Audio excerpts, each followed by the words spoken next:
Ken, what was the mood like in the locker room after this one? Everybody's happy to get a win, but we all know that we're better than that. We're better than what we put on show today. It really just comes down to a lot of pre-snap and post-snap issues and penalties and things like that. So, we go into next week and we clean those up and we should be fine. It seemed like it was a tale of two halves, first half, second half. Can you point to anything specific that happened in the second half?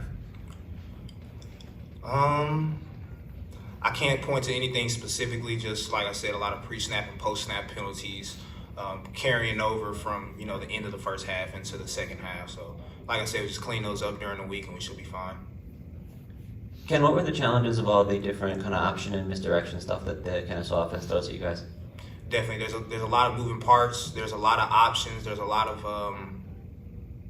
there's just a lot of options for the quarterback to choose from, and you can be right 99% of the time, but that 1% where you get it wrong, it could definitely hurt you. And credit to Kennesaw for exploiting that at times, but I feel like our defense still held our own and put on a pretty good show, like I said, outside of the pre-snap, post-snap. Yeah, from your perspective, how sharp were you guys when it comes to, I know this sort of defense all comes down to assignments and everybody having their guy in that setup. Did you feel like you guys were locked in on that? Yeah, I feel like we were. There's always some type of mistake whenever you're facing an offense like that during the game, but for the most part, I feel like we did a good job. You guys talked through the preseason about the way you ramped things up to want to be sharper at this time of the year. Did you feel like we saw that today? Did you feel like something was missing? How do you sort of rate that effort and how it paid off?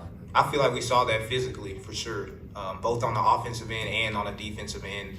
People just flying around, hitting people, making plays. Mentally, we just, like I said, that's all comes down to the pre-snap and post-snap penalty. So mentally, we got to just tighten up a little bit, and I feel like we can get that done this week. Anything else for Kevin?